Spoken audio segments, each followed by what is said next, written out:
Hello दोस्तों, आज के इस वीडियो में हम बात करने वाले हैं सिंगल ट्रांसफरेबल वोट के बारे में। देखिए, इससे हम ऐसे समझते हैं जैसे मान लीजिए प्रेसिडेंट का इलेक्शन होता है। इसके लिए कैंडिडेट खड़ा होता है ABCDE, यानी 5 कैंडिडेट खड़े होते हैं। अब देखिए, वोट देने वाला 3 कैंडिडेट का प्रेफरेंस देगा, मतलब मुझे पहले ये पसंद है, दूसरे में ये पसंद है और तीसरे में ये कैंडिडेट पसंद है। अपने वोट के एक, जैसे आपने सुना कि पहला नंबर पे मैंने A को पसंद किया, दूसरे नंबर पे मैंने C को पसंद किया और तीसरे नंबर पे मैंने B को पसंद किया है।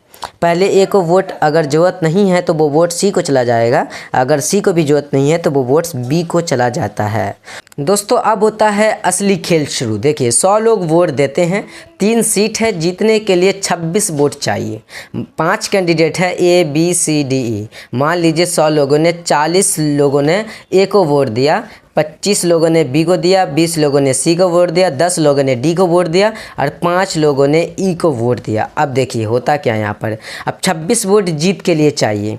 ये जीत गया क्योंकि इसे 26 से ज़्यादा वोट है, लेकिन ए को 40 वोट पड़ा है, मतलब कि एक्स्ट्रा वोट जो है वो 14 वोट इनको एक्स्ट्रा देखने को मिलता है। अब ए को वोट देने वाले में जिसका दूसरा कैंडिडेट प्रेफरेंस ज़्यादा होगा उसे वहाँ की वोट मिल जाएगा। अब देखिए, मान लीजिए ए को जो 40 लोगों ने वोट दिया है उसमें से 20 लोगों ने अपना प्रेफरेंस दूसरा नंबर पर C को रखा था, 10 लोगों ने दूसरा प्रेफरेंस B को रखा था, 6 लोगों ने D को रखा था और 4 लोगों ने E को रखा था। लेकिन दूसरा प्रेफरेंस रखने वाले सबसे ज़्यादा लोग हैं वो C है, मतलब C को बाकी एक्स्ट्रा वोट चला जाएगा।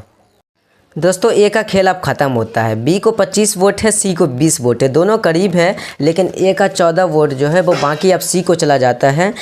तो देखिए, 20 + 14 34 वोट पड़ जाता है अब C को, मतलब C भी जीत जाते हैं। अब देखिए, सबसे कम वोट वाला बाहर हो जाएगा इस गेम के अंदर। अब E को सिर्फ 5 वोट मिला हुआ था, इसलिए E बाहर होगा, लेकिन E का वोट वेस्ट नहीं जाएगा क्योंकि इसका सिंगल ट्रांसफरेबल वोट के अंदर यही सिस्टम होता है कि किसी का भी वोट जो है वो बेकार नहीं जाता है।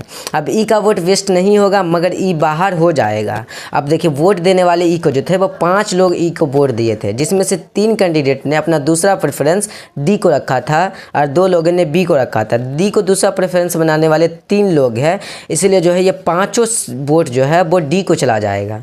अब देखिए, E के ज़्यादा लोग ने D को सेकंड प्रेफरेंस दिया, इसीलिए E का 5 वोट D को मिल गया।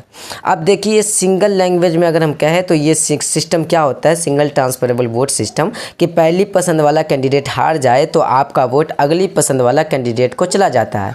अब हिंदुस्तान के अंदर जो राज्यसभा का इलेक्शन होता है या प्रेसिडेंट का इलेक्शन होता है या वाइस प्रेसिडेंट का इलेक्शन होता है, उसके अंदर हमें सिंगल ट्रांसफरेबल वोट का सिस्टम देखने को मिलता है, जो आपको उम्मीद करता हूं कि समझ में आ गया होगा। अगर आपको ये कॉन्सेप्ट समझ में आया हो तो हमारे चैनल को सब्सक्राइब कीजिए आगे के ऐसे ही मज़ेदार वीडियो के लिए।